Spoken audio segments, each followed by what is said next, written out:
Bismillahirrahmanirrahim. Assalamualaikum warahmatullahi wabarakatuh.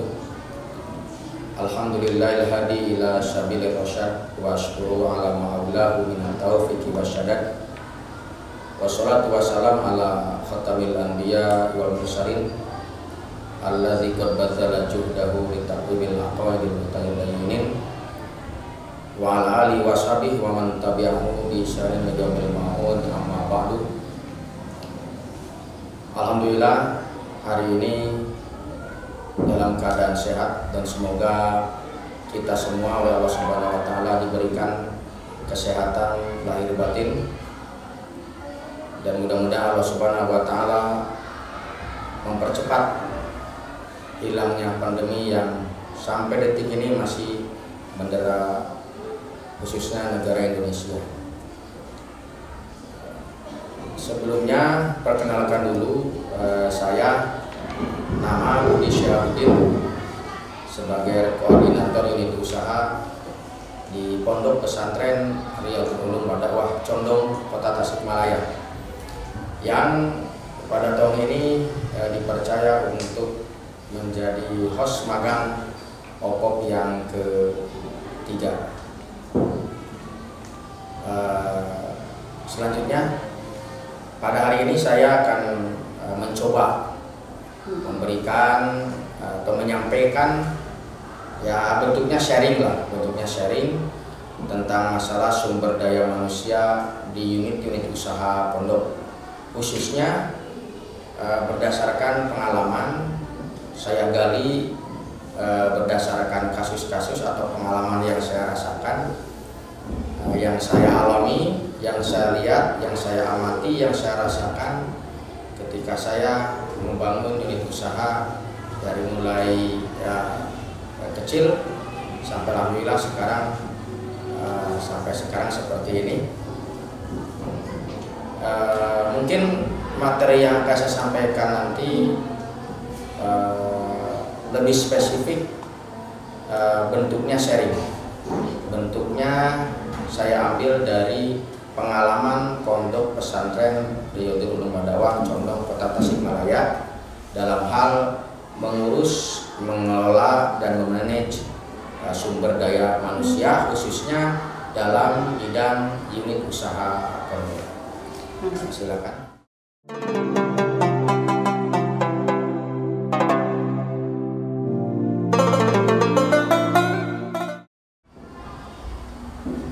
Bagi kami, tanpa sumber daya manusia, pondok itu tidak akan jalan. Artinya, manajemen sumber daya manusia itu adalah bagian inti, paling inti bahkan, dalam menjalankan unit usaha pondok. Ibaratnya begini, seorang petani, cangkulnya ada, tetapi yang mau mencangkulnya tidak ada. Maka barang ini, cangkul ini tidak ada manfaatnya. Demikian juga dalam unit usaha. Kami di sini ada bakery, yaitu roti ya, ada produk minuman, ada produk konveksi, kemudian ada kafe, ada laundry, kemudian ada toko atau minimarket, ada minimarket. Itu saya kira barang-barang yang ada di unit usaha tersebut, bahan-bahan yang ada dalam unit usaha tersebut, kemudian teori-teori yang ada dalam pembuatan unit usaha tersebut, ya tidak ada artinya seandainya tidak ada sumber daya manusia. Cuma mungkin dalam pandangan kami, sumber daya manusia yang ada itu tidak sebatas ada, tetapi perlu dikelola, di-manage, bahkan mungkin dikembangkan, dilatih, ditingkatkan skillnya, profesionalitasnya sesuai dengan unit usaha yang kita garap. Itu seperti itu. Jadi ini inti, karena saya kira sumber daya manusia inilah yang nanti akan membawa dan merealisasikan cita-cita dalam unit usaha yang dikelola oleh pondok. Jadi kita anggap ini bagian inti justru, karena tanpa sumber daya manusia tidak ada itu yang namanya unit usaha. Bukan hanya unit usaha tidak akan jalan, bahkan pondok pun tidak akan jalan.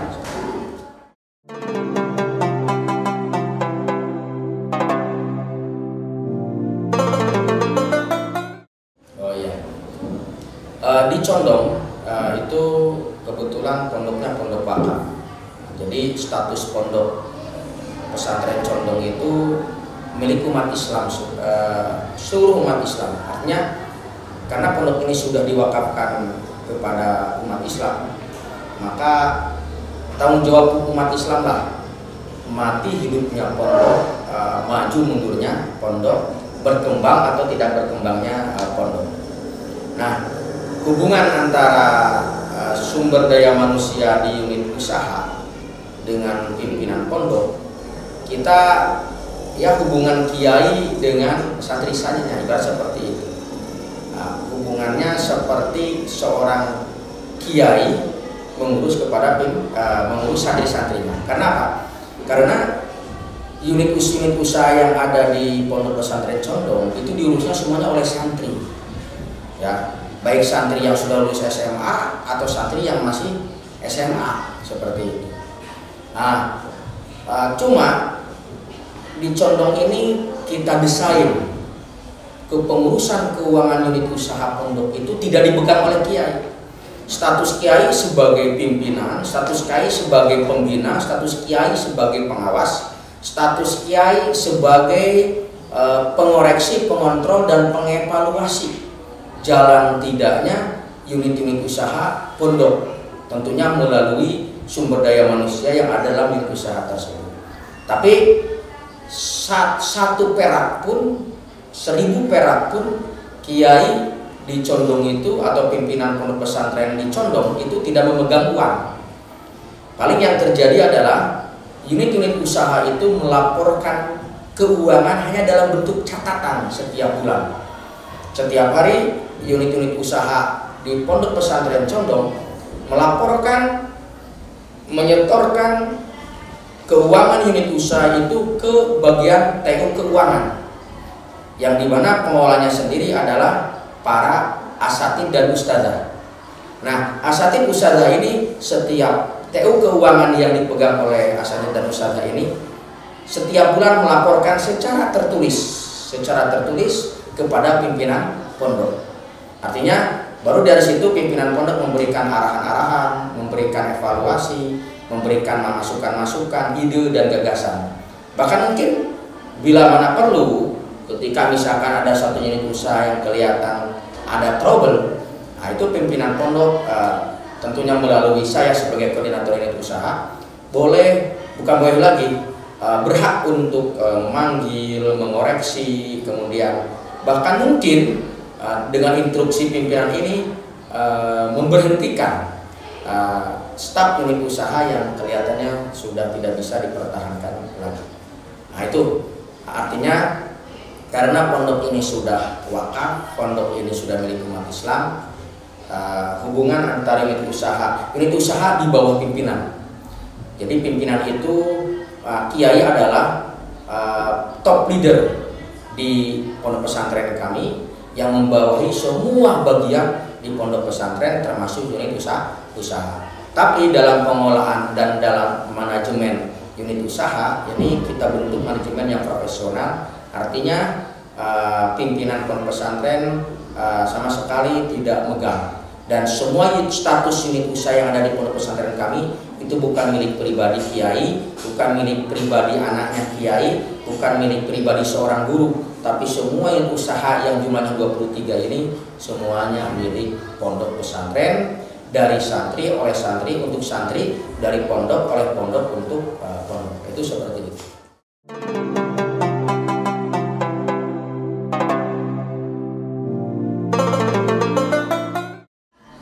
Kebetulan kita ini unit usaha ada 23 unit usaha, dari mulai minimarket, ruadamat, kemudian ada laundry, ada wartel, kemudian ada kafe, ada warung lauk pauk atau kita ibaratkan rumah makan, kemudian ada konveksi, ada toko kitab, ada dan buku dan lain sebagainya. Itu seperti itu.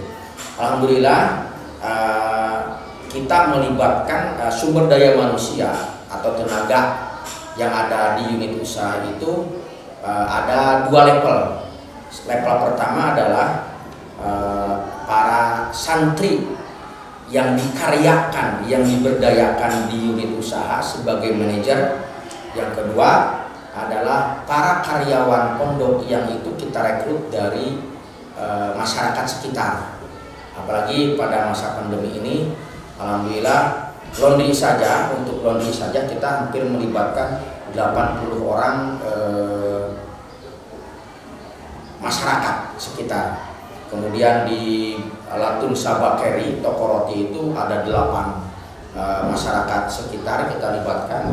Kemudian di KP-KP itu ada sekitar 10. Kemudian di dapur dan sebagainya itu mungkin kurang lebih kita melibatkan masyarakat untuk 23 unit usaha itu sekitar 100 orang masyarakat sekitar. Adapun sebagai pengelolanya, manajernya, yang mengurus manajemennya itu adalah para santriwati atau dalam artian ustadz dan ustadzah yang kebetulan di antara mereka ada yang sudah S1, ada yang masih kuliah, dan seperti itu.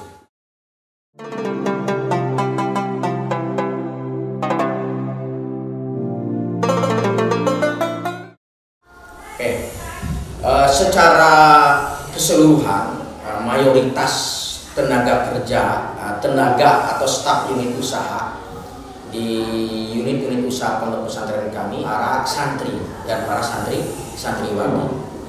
Ada unit usaha yang dikelola oleh asatid ustadzah, ya, di bawahnya mereka ada karyawan tentunya.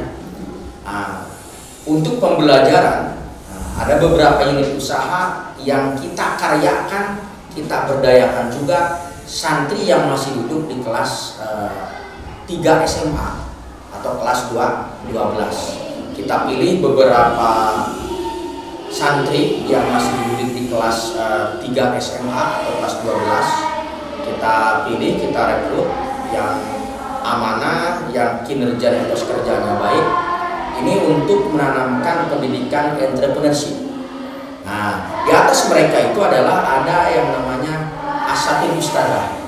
Nah, asatid ustadzah ini masih bersatu sebagai santri karena mereka statusnya pengabdian. Tugas mereka adalah satu, membantu pondok, tentunya di unit-unit usaha, itu kita simpan beberapa orang. Yang kedua, kuliah.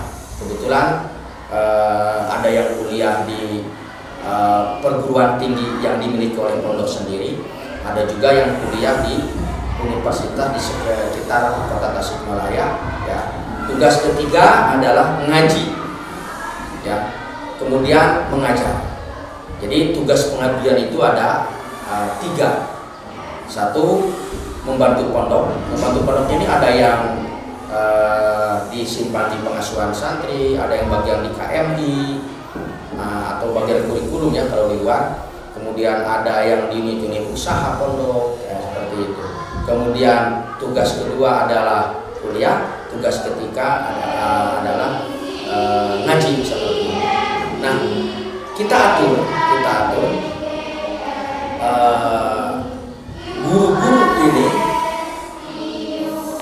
menggerakkan unit usaha tanpa mengganggu waktu mereka untuk ngajar, tanpa mengganggu waktu mereka untuk belajar di kelas, tanpa mengganggu mereka untuk kuliah. Jadi kita manage sedemikian rupa, ya, santri-santri ini yang mereka memegang unit usaha pondok, ya, kita bikin sip kuliahnya bagaimana, kita bikin sip ngajinya bagaimana, kita bikin sip belajar di kelasnya bagaimana, kita bikin sip piket di kelasnya bagaimana. Jadi kita sudah punya aturan, skema bagaimana unit usaha pondok ini tetap berjalan, dipegang oleh para santri dan santriwati, tapi sama sekali tanpa mengganggu kuliah mereka, tanpa mengganggu belajar mereka di kelas, tanpa mengganggu ngajar, tanpa mengganggu ngaji mereka, ngaji kitab kuning seperti itu.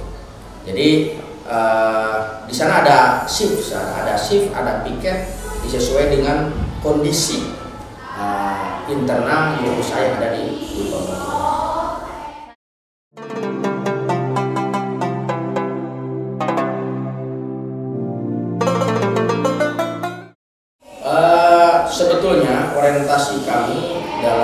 mendirikan unit usaha pondok itu adalah bukan hanya profit oriented, tapi yang paling utama adalah education oriented. Itu paling utama. Alhamdulillah dengan profit oriented ini, minimal dari hasil unit usaha tersebut pondok bisa mandiri.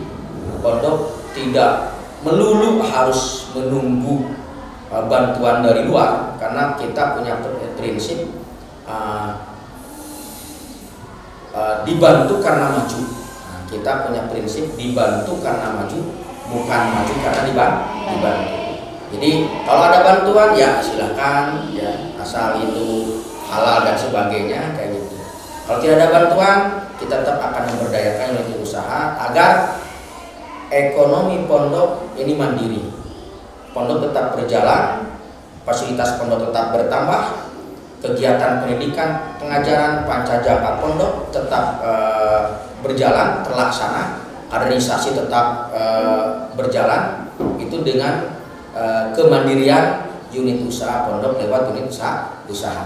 Dan yang paling utama lagi adalah education oriented. Kami ingin mendidik santri ini menjadi santripreneur, artinya santri-santri yang mempunyai jiwa wirausaha, sehingga ketika keluar nanti kita harapkan mental mereka itu mental pengusaha, mental mereka mental menyediakan lapangan pekerjaan, bukan mencari lapangan pekerjaan. Dan itu kita buktikan ya.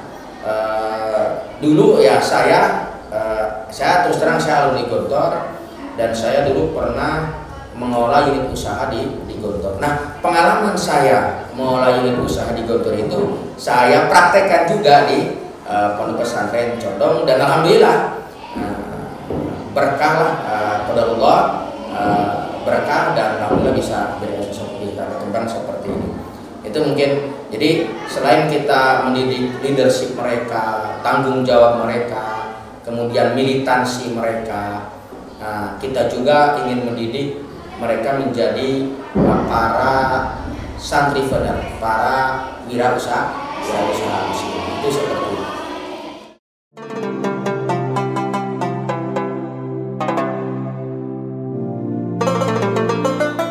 Semua unit usaha yang ada di pondok, sebagaimana saya katakan tadi, itu di bawah pimpinan pondok. Jadi paling atas adalah pimpinan pondok, dan pimpinan pondok ini yang membawahi seluruh bagian-bagian di pondok, termasuk unit usaha. Di bawah pimpinan pondok itu ada namanya koordinator unit usaha. Koordinator unit usaha. Kebetulan dalam hal ini saya sendiri seperti itu. Nah, saya membawahi unit usaha yang banyak seperti itu ya. Tapi di setiap unit usaha itu kami simpan pembimbing, pembina yang membawahi santri-santri dan karyawan. Misalkan di Ruwadamat, di Ruwadamat itu ada satu manajer, itu di bawah saya. Ruwadamat ini di bawah ada satu manajer. Manajer ini membawahi staf-staf yang ada di unit usaha.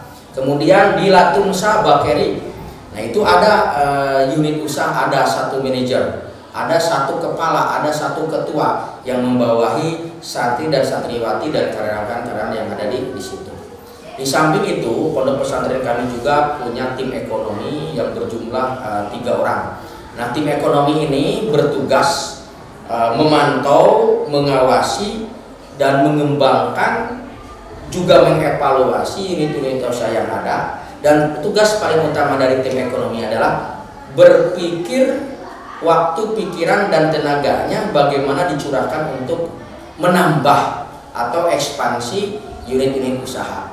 Tahun ini kita ingin unit usaha kita di unit usaha pondok ini bukan hanya di dalam pondok saja atau disebut jago kandang, karena selama ini kita masih berkutat dalam ekonomi proteksi, artinya hanya melaksanakan memenuhi hal-hal yang memang itu dibutuhkan oleh santri.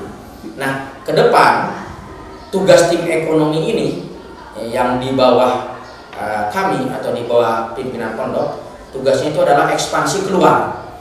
Cita-cita kami nanti kami punya SPBU lah, atau kami punya toko bangunan, kami punya percetakan, peternakan dan lain sebagainya. Itu struktur unit usaha yang ada di pondok pesantren kami.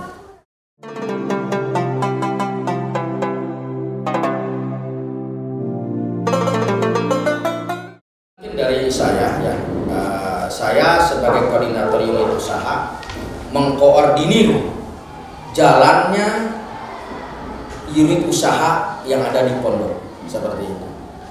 Kemudian di bawah saya ada manajer-manajer atau ketua-ketua tiap unit usaha. Nah, manajer-manajer ini bertugas ya mengawasi, kemudian mengevaluasi, kemudian memberikan ide, memberikan gagasan, bahkan mungkin melaporkan kepada kami hal-hal yang ditemukan itu adalah hal yang jelek atau negatif atau sesuatu yang bisa mempengaruhi tumbuh kembangnya unit usaha. Nah, untuk santri ya, atau santriwati yang ditugaskan di unit usaha tersebut, nah, misalkan ada yang bertugas, tugasnya ya sesuai dengan bentuk unit usaha tersebut. Contoh, di Latun Sabakeri itu ada staf dari santri yang bersatu sebagai ustadzah. Nah, ustadzah ini ada yang ketua, ada yang bagian pengadaan bahan untuk bakeri, ada bagian mengelola bibi-bibi yang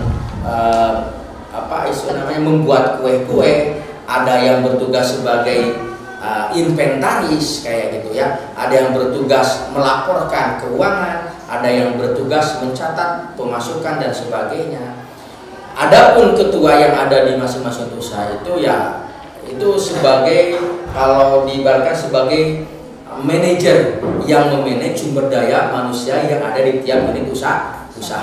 Kalau dia ditugaskan sebagai ketua di Latunsa Bakeri, otomatis dia bertugas ketika rekrutmen karyawan bagaimana, kemudian karyawan ini dikelola, dilatih, dibimbing, diarahkan, dipikirkan gajinya juga bagaimana, kemudian kesehatannya bagaimana, skill yang dimilikinya bagaimana, sampai kemudian cara penggajian ataupun penghargaan yang diberikan kepada karyawan berprestasi bagaimana. Itu diantara tugas dari ketua yang ada di setiap unit usaha. Artinya dia bertugas terhadap tetek bengek detail tentang sumber daya manusia yang ada dalam unit usaha, termasuk bagaimana cara memotivasi karyawan agar tetap kinerja dan kinerjanya bagus, bagaimana cara mengembangkan profesionalisme karyawan di Latunsa sehingga roti-roti atau makanan yang dibikin itu tidak monoton itu saja, tetapi semakin berkembang. Bagaimana dia bertugas total quality control, mengontrol kualitas, rasanya, teksturnya dan sebagainya. Itu sedikit gambaran tentang tugas. Ada yang bertugas di kasir, ada seperti itu.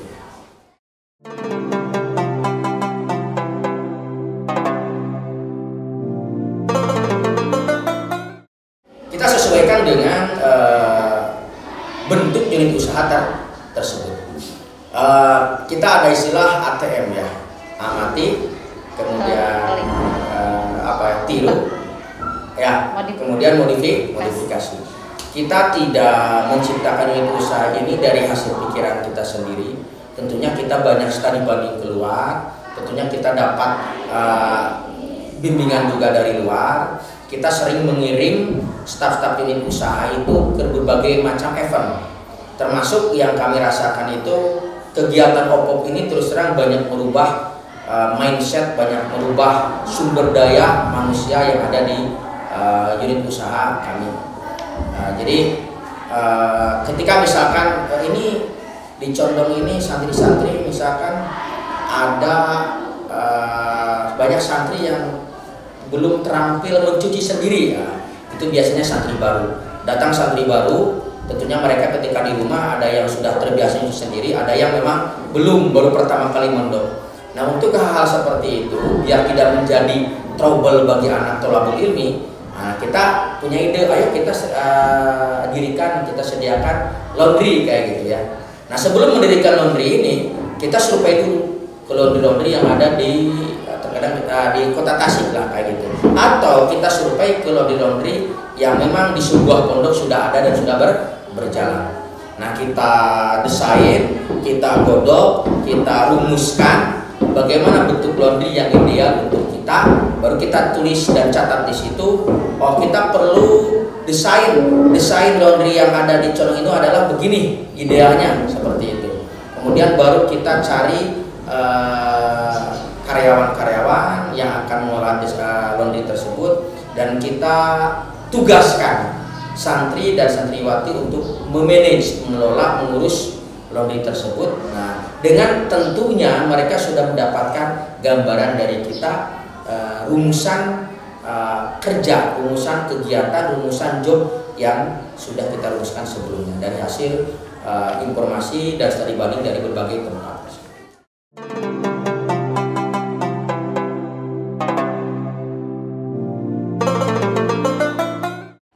Setiap tahun kita ini menarik atau mengambil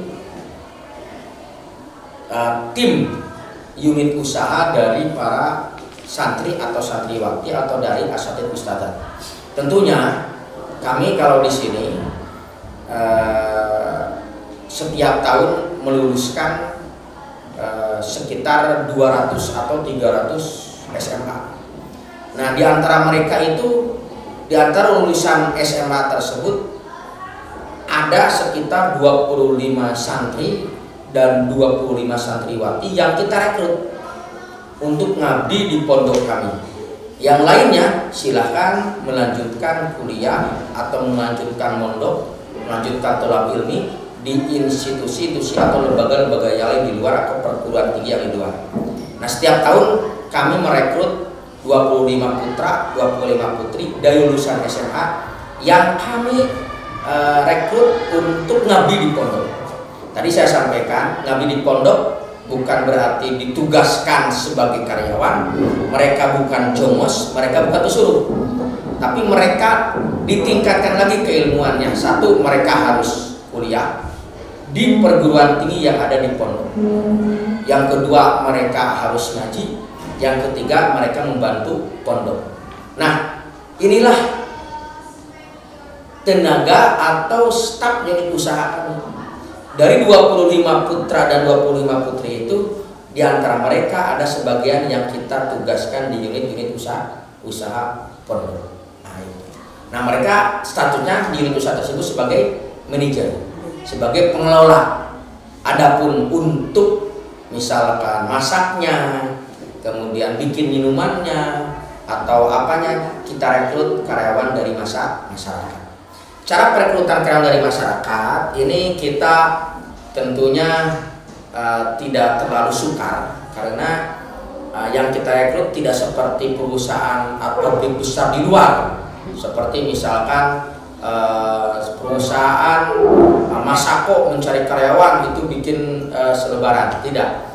Nah, untuk karyawan usaha ini kita dengan terjun langsung ke masyarakat yang ada di sekitar. Kebetulan di kami ini ada sekitar 5 kampung yang mengapit lingkungan pondok. Nah, kita cari ke kita misalkan Bakeri ini membutuhkan sekitar 3 karyawan baru misalkan.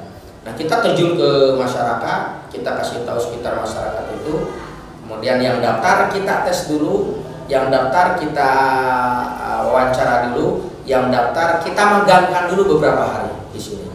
Nah, nanti yang misalkan yang daftar ada 6 atau 5, padahal yang kita butuhkan hanya 2 atau 3. Nanti setelah proses interview, proses screening atau proses wawancara selesai, kita magangkan beberapa hari. Kalau cocok, baru kita ambil. Yang sisanya mungkin tidak kita pakai, itu seperti itu. Nah, setelah direkrut tentunya tidak direkrut begitu saja, tetap mereka diarahkan dan bahkan mungkin diberikan pelatihan sesuai dengan bentuk unit usaha yang dimana mereka bertugas.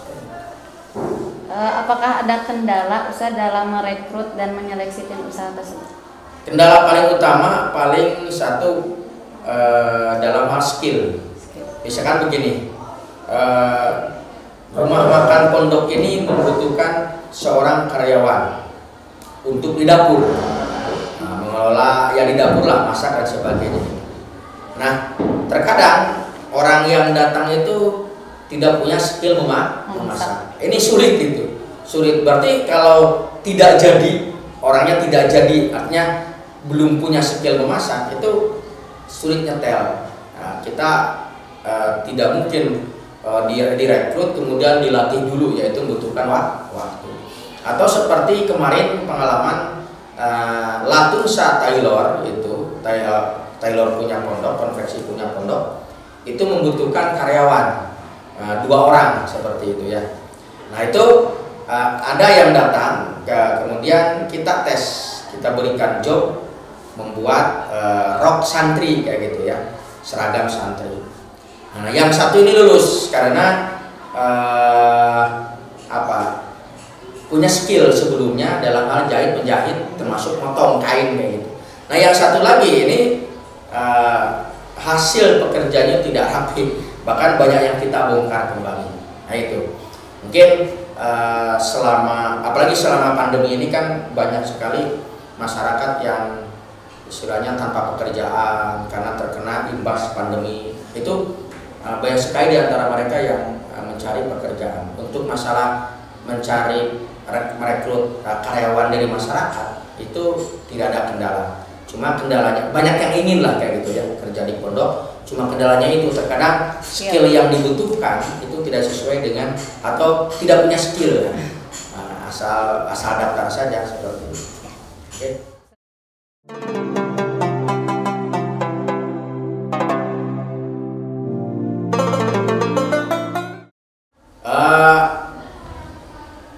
Untuk santri-santriwati yang kita rekrut di unit usaha itu kita pantau sepanjang mereka belajar di pondok kayak gitu. Jadi kelas 12 yang nanti akan kita rekrut sebagai guru pengabdian di pondok ini kita punya kriteria khusus. Nah, bagian unit usaha itu kepada bagian pengasuhan memberikan masukan, gagasan atau titip nama. Misalkan ada namanya Siti lah. Siti ini ketika dulu kelas 12 SMA kelihatan punya skill, punya bakat mengembangkan diri dalam masalah bakeri. Nah itu kita rekrut, kita ajukan ke pengasuhan santri untuk kita jadikan guru pengabdian di sini, lalu kita simpan di Latunsa pakai itu seperti itu. Itu kalau staf dari santri atau santriwati. Adapun staf dari masyarakat, nah itu seperti itu. Tadi prosesnya itu kita sebar, kita turun gunung langsung, tidak melalui. Selama ini kita tidak melalui tidak melalui pamflet, poster atau apa. Kalau untuk karyawan usaha kita turun gunung karena kita ingin memberdayakan masyarakat yang tinggal di 5 kampung yang ada di sekitar pondok. Kita turun gunung keliling ke kampung-kampung tersebut, kemudian misalkan ada beberapa orang, baru kita tes, baru kita wawancarai, bahkan kita magangkan barang 2 atau 3 hari. Seperti kemarin untuk Latunsa Frozen, kita ini memerlukan seorang karyawan yang bisa stay di situ, masak di situ, dan kerja di situ. Nah ini dari ketuanya itu dapat 2 orang. Cuma kelihatan setelah di interview ada 1 orang yang kelihatan cocok. Kemudian kita magangkan dulu itu beberapa hari. Ada 2 atau 3 hari dilihat kinerjanya, kerjanya, dan kelihatan ternyata nyetel di situ, akhirnya kita rekrut. Itu seperti itu.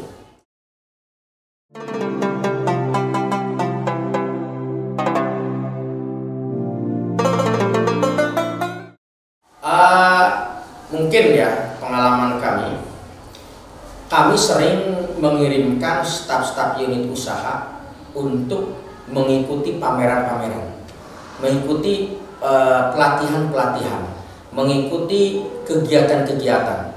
itu sifatnya undangan.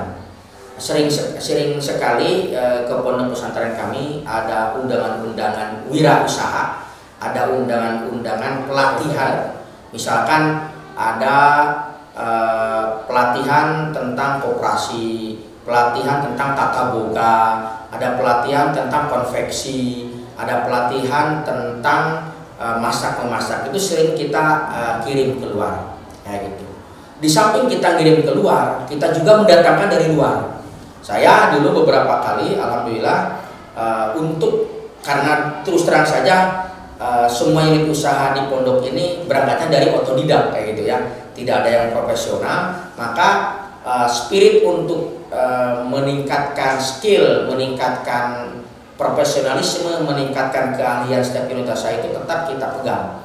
Kita sering mengundang dari luar, misalkan dari perusahaan roti, ataupun terkadang ada wali santri yang punya rumah makan di luar, wali santri yang punya perusahaan konveksi besar di luar, wali santri yang mempunyai, atau alumni kita yang sudah bergerak di usaha-usaha apa di luar. Itu kita manfaatkan, kita undang mereka di sini. Contoh seperti kemarin ada wali santri, ya kita ingin punya perusahaan bakso di pondok lah, agar santri itu tidak bakso kan sudah menjadi makanan favorit orang Indonesia lah, kayak gitu ya. Nah, sedangkan masa pandemi ini kita ingin betul-betul melaksanakan ekonomi proteksi sehingga tidak ada pedagang bakso dari luar masuk ke pondok, karena itu bikin kerumunan dan sebagainya.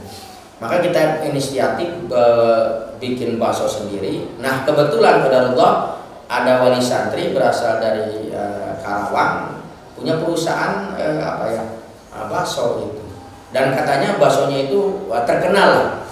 Nah, akhirnya kita menghubungi beliau dan beliau siap. Akhirnya beliau datang ke sini 3 hari di sini, 3 hari di sini melatih, membina dan memberikan kursus lah kepada asatidz dan ustadzah yang ada di sini. Alhamdulillah bisa berjalan. Itu seperti itu. Jadi ada pelatihan keluar, itu sifatnya undang-undangan. Ada juga pelatih yang kita datangkan dari luar ke dalam pondok, sampai anak-anak mendapatkan materi yang bisa menjadikan mereka lebih ahli dan profesional.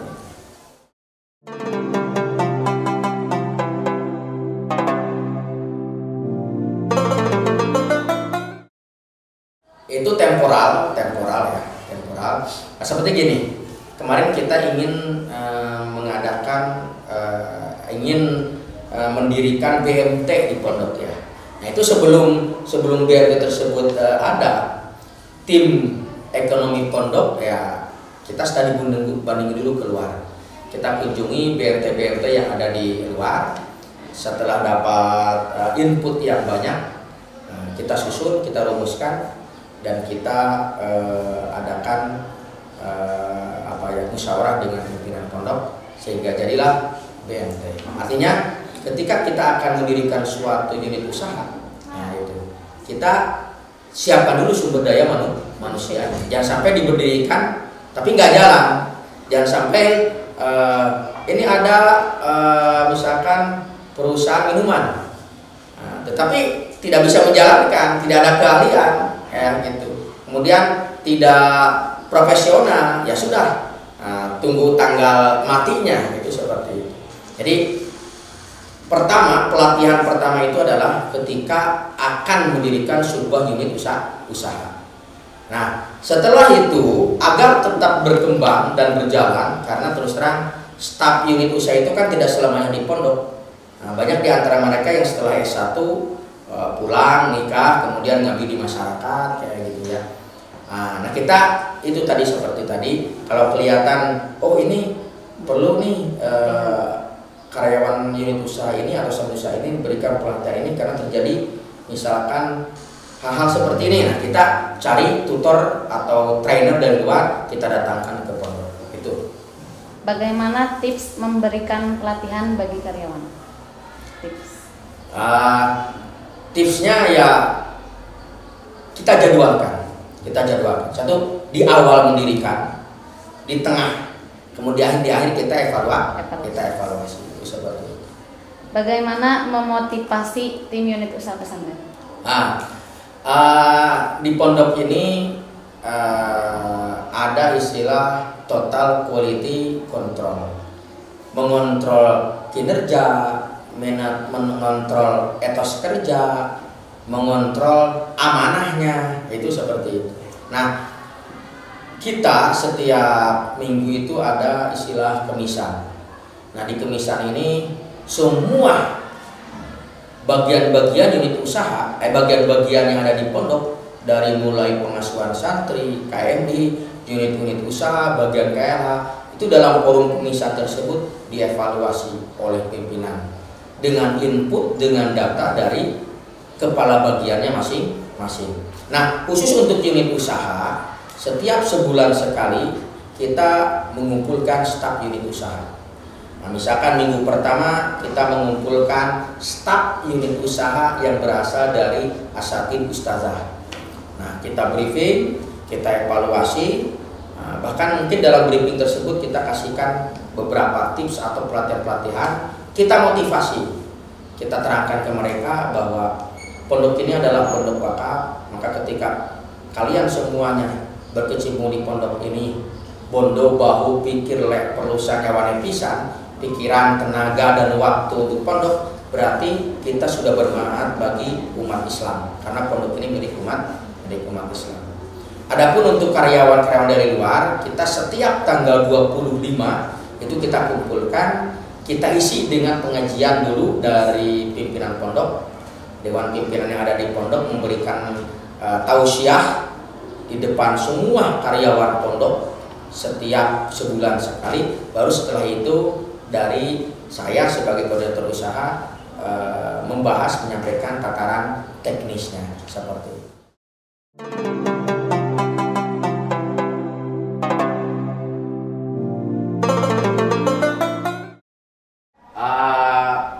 Tentang kompensasi yang diberikan oleh pondok kepada staf unit usaha itu ada 2 level, ada 2 jenis. Satu apa? Itunya belum dipencet lupa. Oh iya. Ininya belum ini ya? Oh, belum dipasang ya. Lupa lagi saya juga. Pasang lupa. Baik, tentang masalah kompensasi. Masalah kompensasi atau upah ya, ataupun feedback dari pondok untuk staf unit usaha itu di pondok kami dibagi 2. Untuk staf unit usaha yang berasal dari guru pengabdian, ustadz-ustazah, itu kompensasinya adalah mereka kuliah di dalam pondok, di perguruan tinggi yang dimiliki pondok tanpa dipungut biaya. Tapi tetap tugas mereka ngurus unit usaha, kuliah, mengajar dan mengaji. Itu kompensasi untuk staf unit usaha pondok yang berasal dari santri atau santriwati. Jadi mereka diberikan kesempatan untuk melanjutkan kuliah di perguruan tinggi pondok dengan kompensasi tanpa dipungut biaya. Bahkan untuk setiap bulan mereka diberikan ihsan ala kadarnya, ya sebatas untuk beli sabun atau beli sampo dan lipstik kayak gitu ya, dan sebagainya itu. Adapun untuk karyawan yang berasal dari masyarakat sekitar pondok, itu kita punya rumusan kompensasi atau gaji sesuai dengan kebijakan pimpinan. Tentunya kita survei dulu ke pondok-pondok lain ataupun ke perusahaan-perusahaan lain di luar. Misalkan karyawan bakso ini kalau di luar digaji berapa? Nah, dari pondok kita sesuaikan. Bisa lebih atau bisa kurang. Nah, tapi kurangnya terkadang tidak banyak. Nah, di samping itu karyawan dari pondok itu kita berikan laundry. Kita berikan apa? Laundry. Jadi misalkan ada satu karyawan dari masyarakat kerja di Latunsa Bakeri. Nah, dari Latunsa Bakeri ini mereka mendapatkan gaji bulanan. Tetapi dia juga kita kasih untuk mengolah laundry. Nah, di rumahnya suaminya atau saudaranya ataupun istrinya ngelola apa? Laundry. Nah, dia juga jadi karyawan pondok. Jadi mata pencaharian jadi dua. Satu, dapat gaji dari unit usaha pondok. Yang kedua, dapat insentif juga dari laundry. Nah, itu jadi dapat dua. Itu seperti itu. Terima kasih. Baik.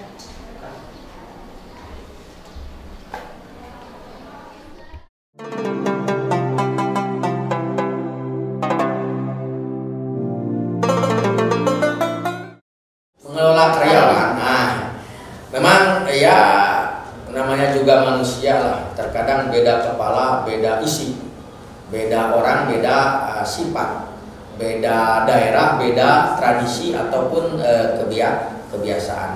Nah itu dengan 100 karyawan pondok ini berarti 100 sifat, berarti 100 karakter. Nah, kita memposisikan karyawan itu sebagai partner, sebagai mitra, nah, ya sebagai sejawat, yang dimana mereka membutuhkan pondok juga membutuhkan mereka. Itu seperti itu.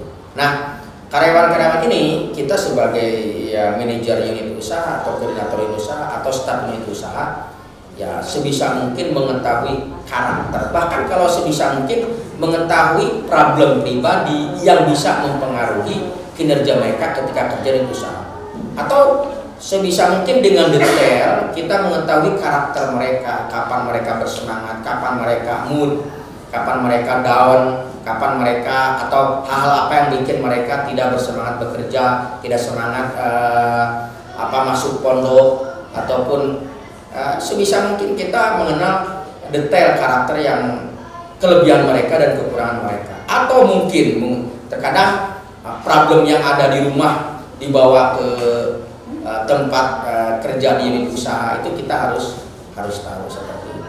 Kemudian setahun sekali kita bawa mereka untuk wisata yang murah meriah saja, entah ke air panas gitu, untuk mandi air panas, atau ke pantai seperti yang sudah dilaksanakan ke Pantai Pangandaran atau ke Galunggung, itu seperti itu. Jadi kita tidak mesti kita bagaimana membuat karyawan dari masyarakat tersebut betah kerja di pondok, tentunya dengan motivasi, dengan memahamkan dan meluruskan niat kerja di pondok, kemudian dengan mengetahui karakter mereka masing-masing. Istilahnya kita dengan mereka harus dekat. Nah, jadi kita anggap mereka sebagai mitra kerja, partner kita, karena kita membutuhkan mereka, mereka juga membutuhkan kita. Sekecil mungkin kita mengetahui kekurangan, kelebihan dan karakter mereka, sehingga kita punya gaya, punya sikap bagaimana memperlakukan masing-masing karyawan pondok. Di samping itu ya kita juga kasih mereka sumber lain, pekerjaan lain sebagai mata pencaharian mereka. Dan tentunya untuk hiburan ya kita bawa mereka ke berwisata keluar. Dan mungkin itu saja dari saya tentang manajemen sumber daya manusia yang ada di unit usaha kami. Ini best practice-nya pondok kami kayak gitu. Studi kasus pondok kami seperti itu. Lebih dan kurangnya mohon maaf. Kami menerima masukan-masukan. Kami bukan yang terbaik, tapi kami ingin menjadi lebih baik. Pesan dari kami, tidak usah sungkan untuk terus belajar. Studi banding. Karena itu yang akan menjadi input bagi kita untuk mengembangkan unit usaha pondok. Terima kasih. Assalamualaikum warahmatullahi wabarakatuh.